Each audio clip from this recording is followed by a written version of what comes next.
Whenever you're ready. Thank you, Your Honor.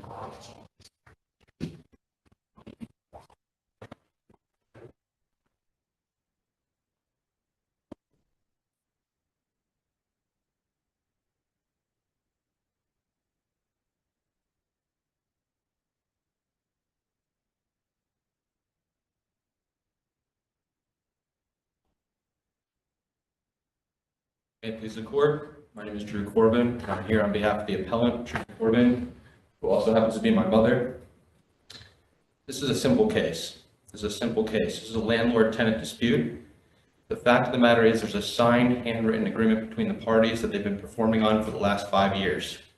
For the last 5 years, every month, my mother has gone to the landlord's lanai and dropped off either a check or cash payment to secure her use of the property on 34404 Lock Road, Charbon Springs, Florida, for a horse stables.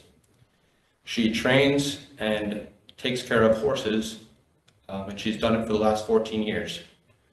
She staked her entire business on the performance and execution. Well, before you go into too much detail about that, I don't think anyone's disputing she sounds like a lovely tenant. Took care of animals, horses, and did a great job. But you have a 50-year lease that you're seeking to enforce. I haven't seen a 50-year lease since World War II. Number one. Number two, there was a 90-day escape clause. Either side can get out of that 50-year lease by giving 90 days notice. So the judge found in favor of your landlord. The judge said, hey, I don't think the lease is valid on space, which is the opposite position from what you're taking. But if it wasn't, I find there was sufficient notice. Is that correct? That's not correct, Your Honor. I mean, that was in a judgment. It wasn't a judgment, Your Honor. That's all my question. Was it correctly, what I said, was that in the judgment, whether you agree or disagree with the judgment? That was in the judgment. Yes, it was, Your Honor. Okay, your turn. To address those points, Your Honor, with respect to the 50-year term of the lease, it could be a 100-year term, it could be a 200-year term. It doesn't matter. The fact of the matter is they performed on the agreement. The complaint from the landlord alleged one thing, that the signed handwritten agreement was not valid pursuant to the Statute of Frauds. The Statute of Frauds is a relatively new legal doctrine, and all it is a doctrine designed to eliminate fraud. That's it. That's the only thing it does. The only thing it does is to eliminate documents that are literally fabricated. They're literally not what they purport to be. So the moment the landlord filed a complaint and alleged that this signed handwritten lease agreement that they've been performing on for the last 5 years was invalid pursuant to the Statute of Frauds, they themselves have committed fraud. Because they're saying to the court, this agreement that we agreed to, we were offered, we accepted, we've been... Your religion is just partial performance, and that should take out of the Statute of Frauds anyway. Immediately, because if we don't do that, then we live in a world where anybody can just go and make offers, start performing on them, and then go to court and say, oh, there weren't 2 witnesses. We don't need witnesses. The parties have witnessed the agreement themselves. It's self-authenticating. Who prepared the lease? Buyer or the lessee or the lessor? The release was prepared by the tenant, my mother, but the fact remains that the lease was dropped off at the landlord's house, where it was likely considered for a number of days, and then both parties met in the landlord's lanai, reviewed the document together, and made changes to the document together, and then signed it. So to the extent that the landlord wants to say this phrase, 90-day notice, any changes should be read to allow the agreement to be terminated, there's a couple issues with that. The one is her own deposition testimony, where she admits we never operated according to a 90-day notice provision, 90-day change provision. The second is the language of the document itself. Right before 90-day notice any changes, it says the term, 50 years. So the fact that it then says 90-day notice any changes, it must be read to not be in conflict with that previous term. And we can read it so that it's not in conflict with the previous term. We just read it to say that it's with respect to the preceding terms.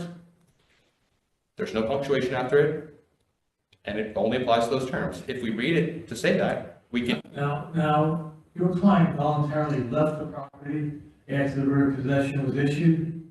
She's not there now, correct? That's correct, but my client did not leave the property until after the writ of possession was issued. And you had a problem with the writ of possession because the clerk didn't issue it. The judge apparently did it by judgment. Yes, the judge issued it. There's no rule saying the clerk. The judge can do it. The rule says the clerk is the one who should do it. I'm not aware of that, Your Honor. I guess I'm trying to find out. I think the clerk should have just done the possession automatically. Maybe it was done. I don't think it's part of the record. But the judgment seems to award possession, and the judge didn't worry about the clerk doing it or not doing it. Does that pose a problem for you? I hope it does, Your Honor. I was not aware of that specific issue. I hope it does, but I'm not aware of that mic a little bit higher. I'm not aware of that specific issue. I do know that I thought that was part of the issue you guys were arguing over. If you're not, just keep going.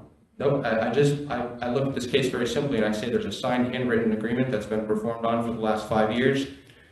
The only allegation in the landlord's complaint is that the agreement is invalid pursuant to the statute of frauds. So under your reading, what does the 90 days, any changes, what does the, ma'am, please don't make hand gestures. Thank you.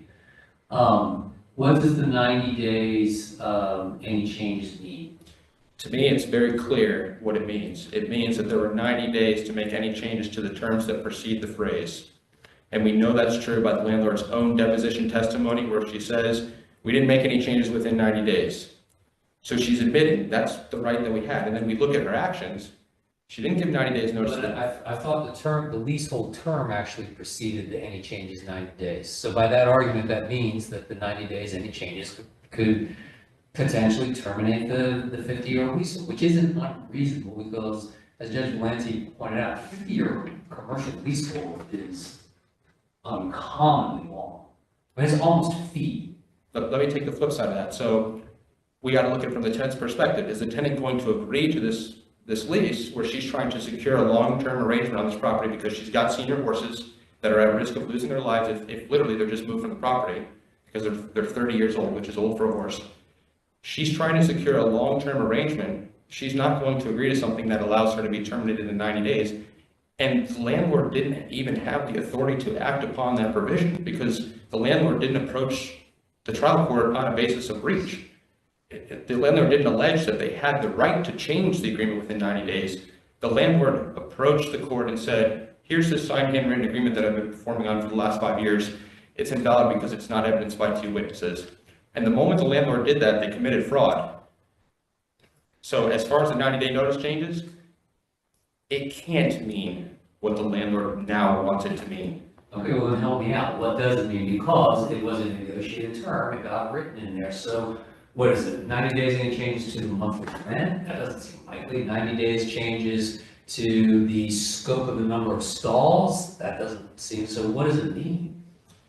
What it means, Your Honor, is that each party had 90 days to make any changes to the terms that precede the phrase, or that follow the phrase. And the reason why they did that is because... So in theory, let's say it's not a termination, in theory, by your reading of that argument, you're saying within 90 days notice we want to change this from a 50-year lease to a 1-year lease. Only within the 90 days from the time that they signed the agreement. See, now you're adding more on to... That's the reason why that is. It's very clear from the document and then very clear from the facts of the case. The parties didn't know all of the terms that were... I mean, help me out here on that, because then what you're saying is, okay, we're agreeing to everything, but within 90 days we can change anything, which sounds like, and then what you got is basically an agreement to agree. I mean, you don't have to finalize the contract. Any second is 90 days notice, we can change anything in the preceding agreement, anything, on 90 days notice. You don't really have a contract. Well, you do, because when a party goes to another party and says, here's a lease to lease my property for 50 years, you can make changes to this document within 90 days, and then that 90 days passes without there being any changes, it's set in stone. And the reason the parties did that is because they wanted flexibility. They didn't know all of the things that were going to come up in their lease agreement. So they put this phrase in there as a way of giving them a window of time, and we know that's what it means, and we cannot allow the landlord to prevail on a theory that was not alleged in their complaint and that they actually did not obtain the legal authority to act upon it. What I mean by that is simply 90 days notice was never given. So how could they argue that we have the right to terminate this lease upon 90 days notice when they never actually gave 90 days notice to the tenant. The landlord wants to say, oh, they really had 90 days notice because 90 days have passed since the letter was given. Well, the letter was only a 30 days notice, and you certainly didn't wait 90 days till filing a lawsuit to get us off the property. So I think when the trial court looks at that evidence, they have to draw the conclusion that this phrase doesn't provide a notice of termination, right? Not when there's a clear terms. Well, let's go back to basics. Who was leasing the property? Was the husband supposed to be on the lease, the lessee's husband? Because the trial court said he didn't sign it, so it wasn't enforceable. Yes, Your Honor. That was another issue that the trial court had with Lease, is that the landlord's husband was not a signatory to the lease, and he also owns the property. But it was error for the court to do that analysis because they're only looking at the landlord's consent or agreement to the lease from a subject. My question is, was Gene McDaniel's name on the property, on the paperwork where he should have signed it, where his name was printed? The trial court said there wasn't witnesses that would prevent recording, obviously, but was Gene McDaniel's name typed anywhere on the lease? No, it was not, Your Honor, but they expected him to sign it. they didn't expect him to sign it, but when we consider whether an agreement was agreed to, we look at it in objective standard from the other party's position. And from the tenant's position, my mother, there was no way a reasonable person in her position would construe the landlord's actions and the actions of her husband as anything other than full assent to the terms of the deal. And the reason that is because the wife signed it in the lanai of the house where they both reside, and then the landlord and her husband performed on it for the next 5 years. So the landlord and her husband are out on the property, allowing the tenant to live there. What about the lessee? Why is the husband out there also? He lives on the property, he lives there just as much as the landlord, and he's out there performing on the lease just as much as the landlord is, because he's accepting rental payments. 2 people leasing, 2 people signing the lease. 1 person leasing, the tenant, my mother, 2 landlords alleged, but really both are performing on the agreement. So to the extent the landlord wants to allege this is an invalid agreement. How many people sign the lease? Let's just break it. 1 person. 2 people sign the lease, but 1 landlord. 1 landlord, 1 landlady. And how many people own the property? 2. 2 people own the property and 1 person signs the lease. That's correct. And that's why the judge said it's not a binding lease. You don't have both owners. That's correct, Your Honor. But I'm just saying, that's what it looks like on that issue. right, we find error with that, and the reason why is because the husband's consent to the lease is not a requirement for him to be a party to the lease. What's required is that he objectively perform on the lease. Well, And that's what he did. He accepted rental payments for the last 5 years. He allowed the tenant to go out onto the property. He never objected. do you account for reformation to say only 1 person needs to sign this? I mean, if someone's leasing my property, I need to sign it. I've got something to say about that.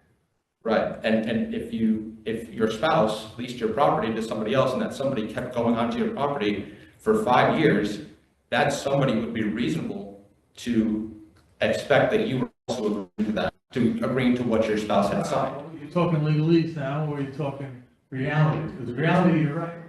Reality is, hey, you didn't sign it too bad, but now there's a problem. Well, I think the legalese matches the reality because the legalese requires there to be objective performance.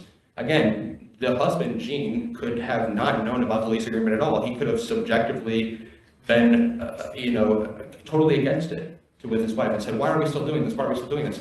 It doesn't matter because objectively he's performing on the agreement. Objectively, he's accepting rental payments from the tenant.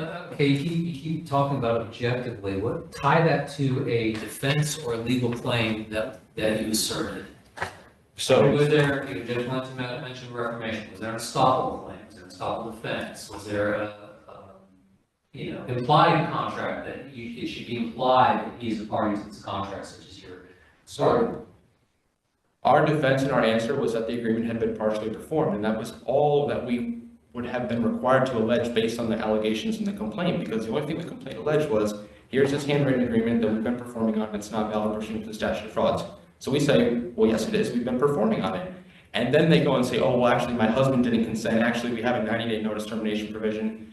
As soon as the landlord says this agreement is invalid because my husband doesn't consent, she's basically admitting that she's committed fraud on her husband for the last 5 years.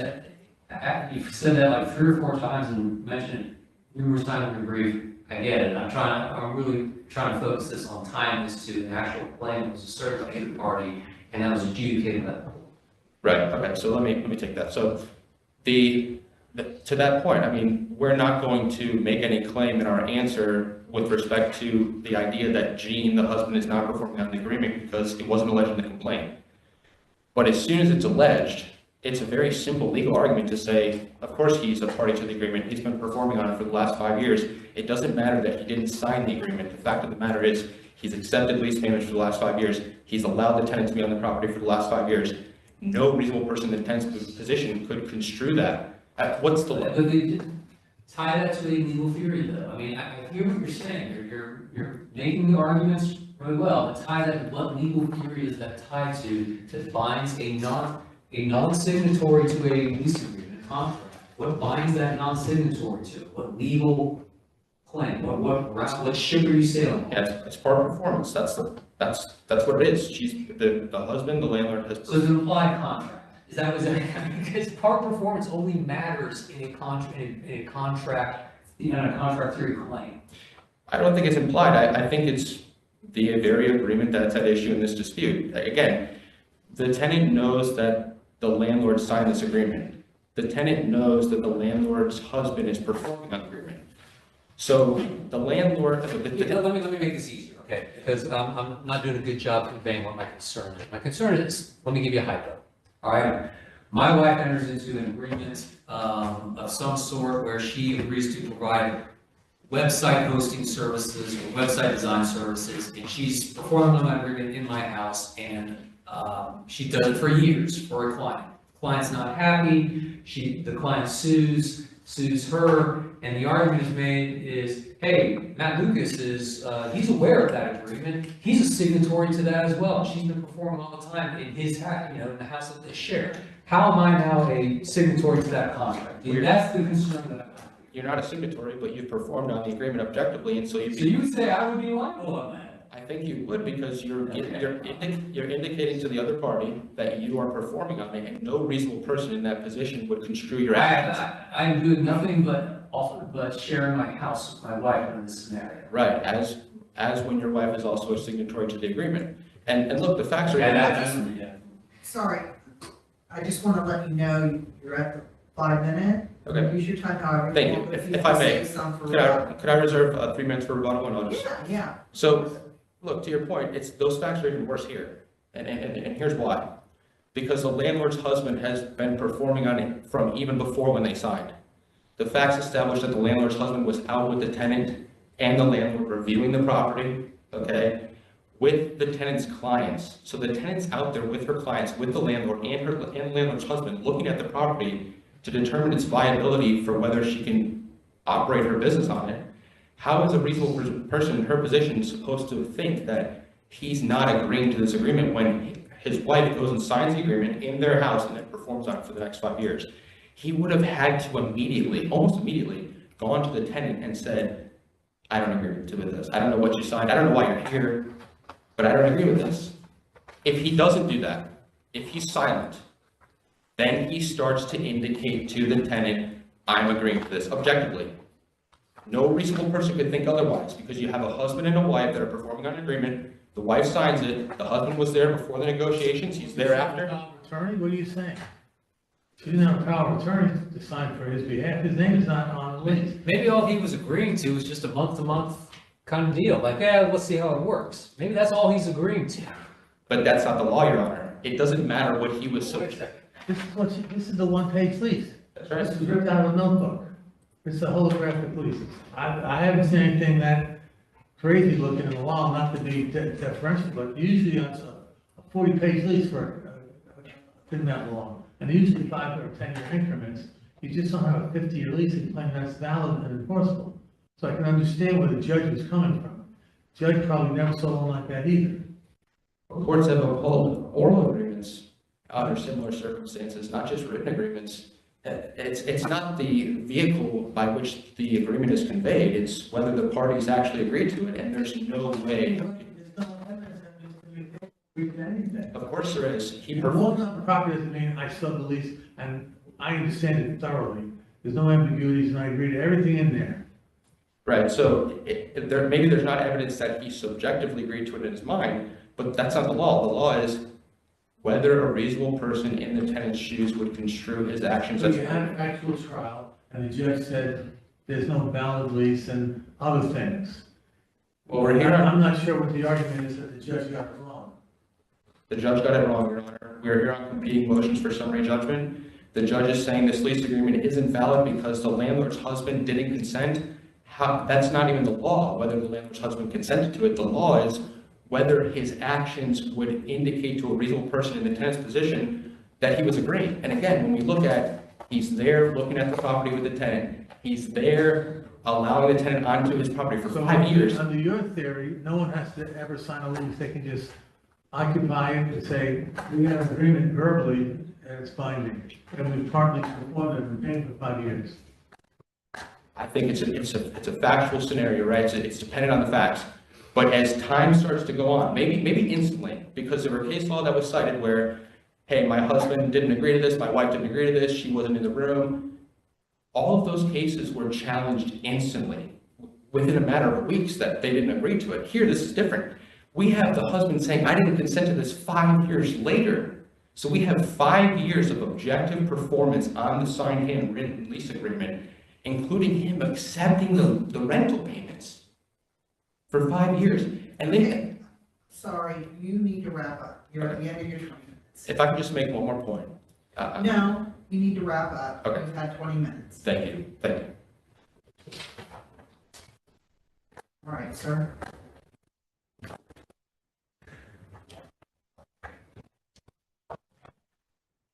Good morning, and may it please the court. My name is Avery Chapman. Fun fact, I'm founder of the Florida Bar's Equine Law Committee. I'm glad to hear the word horse in another case. We're always happy when horses intersect with the law. I think what Judge Valente was getting at was honing down on the Murray v. Sullivan case, which was cited at record 99 in the motion for summary judgment, and I think was part of what the judge relied on. I know we're here on Mr. Corbin for his client appealing the writ of possession, but it seems that the writ of possession was based upon the findings under the MSJ. Under the Murray v. Sullivan case, the idea was, well, before you can have an exception for a missing tenant by the entirety, for a lease, let's say, or encumbrance of a property held by a husband and wife, you have to have clear and convincing evidence that the transfer does not, one, adversely affect the interest of the other spouse, and two, is done with the full knowledge and assent and acquiescence of such spouse. That's, I think, what's behind the questions, and that's a question of pragmatics here. And I know the court has been concerned with that. Our response to that, which is reflected in the record, is Gene McDaniel testified unrebutted that his wife didn't tell him about a written lease of 50 years or of any term. He assumed that Miss Corbin was there under a month-to-month, terminable at any time type of tenancy. He Is didn't. that in the record? Did that come out in the summary judgment, or how do we know that? You will see that in the record that's filed with the court, but it came out in numerous places. I can actually give you the record pin sites if you'd like. You tell me. I'm happy to pull them out. They have is this thing. Yeah. Okay. Let me do that for you. Gene testified, and if you look at record 99, it's set forth in the brief, which kind of gives you the pin sites to the depositions. But Gene testified throughout his deposition, pages 69, 82, 83, 83, 84. As of the record or the depot? I'm going to get you the corresponding one right now. Here we are.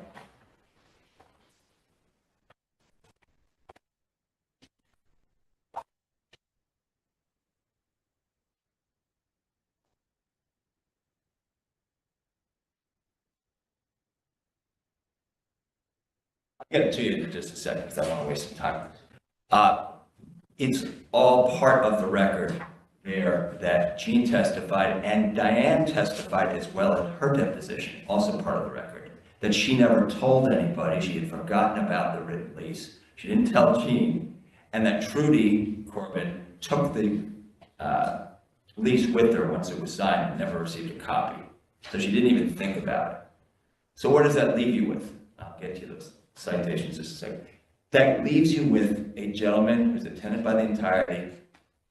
Ms. Corbin testified she knew they were married when the property was purchased, who did not know of some 50-year lease, basically a fee type arrangement, would never have consented to it. It was also testified in the record that they were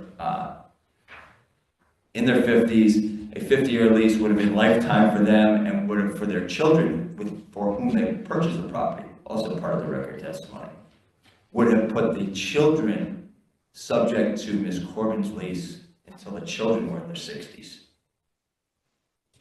So Jean testified, I never would have agreed to such a lease, and of course I didn't. I understood she was there. So that's what the Murray v. Sullivan and its progeny in those cases are, I think, where the judge was getting to when he asked that question. What about Mr. Corbin's argument that, hey, that may very well be, but that's not the flag you flew on your pleading? I don't know that there's a pleading objection made to the motion for summary judgment. It's Sure. kind of over that a lot. First of all, Mr. Corbin, that very argument, I'll address it and I'll answer it. But Mr. Corbin himself did not raise that argument on appeal. Okay. But to answer your question, the judge, and again, this is a little tricky because there's a motion for summary judgment ruling, then there's a writ. In the motion for summary judgment ruling, prior to about a month prior to the writ, maybe a little more, the judge said, look, I find several things. I find one, the lease was invalid because it missed the two subscribing witnesses, which was required under the 2018 version of the statute, and because Jean's signature is missing. Then I also find... Okay, that's the Right. order. I'm asking about the pleading. Right. Pleading Right. precedes the motion in order. So what was the pleading? So we pleaded, at the time, we pleaded the missing two subscribing witnesses. Okay? What was essentially tried by consent through the motions for summary judgment was the issue, because this thing was scheduled for trial the next week. Yeah. But what was tried by consent through the motions for summary judgment and was fully briefed by both sides was the issue of Lack of a subscriber. Lack of a co-owner. co-owner. Okay, that was briefed both ways. There were On motion. Yeah, motions and cross motions. So there's essentially tried by consent would be my argument. And briefed by consent and addressed, and Mr. Corbin had the opportunity to rebut that, however he did, and he did file a reply brief to our cross motion. So he had the opportunity and engaged in that. So that's my response to that. I'm pleased to answer any other questions. Of course, I had a full set argument, but I'm sensing from the court's inquiries that you had specific points.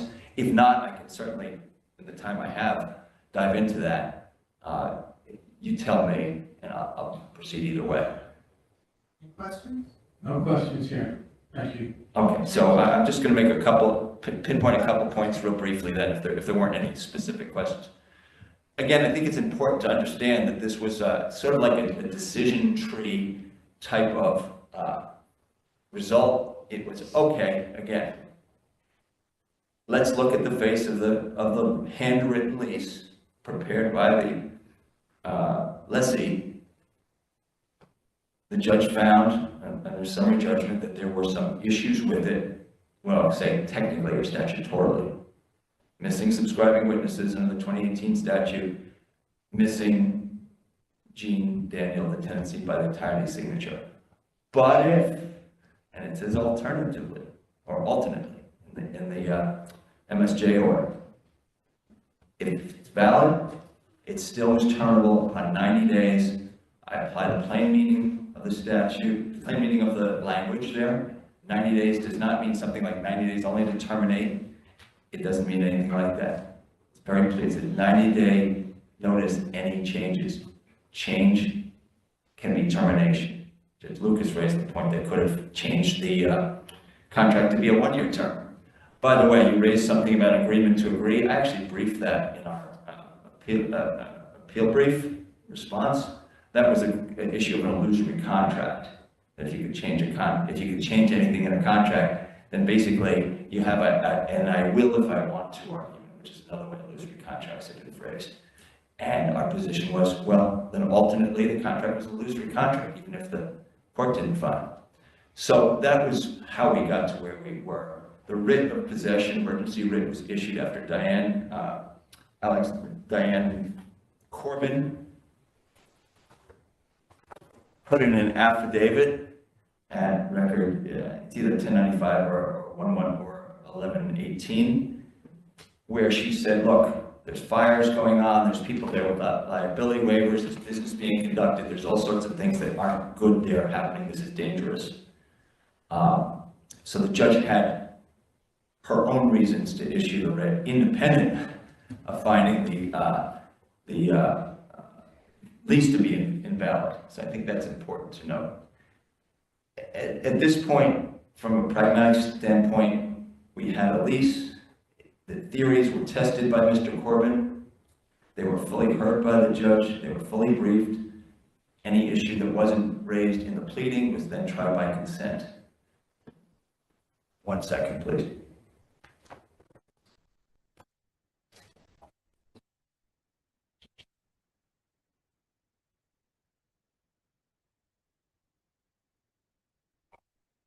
Thank you. I have nothing further. Unless the court has any questions. All right, that concludes our docket for today. Did I have 20 minutes for You that? used your 20 minutes, I'm sorry, sir. That's okay. Thank you. I tried to let you know. All right, thank you All right. both.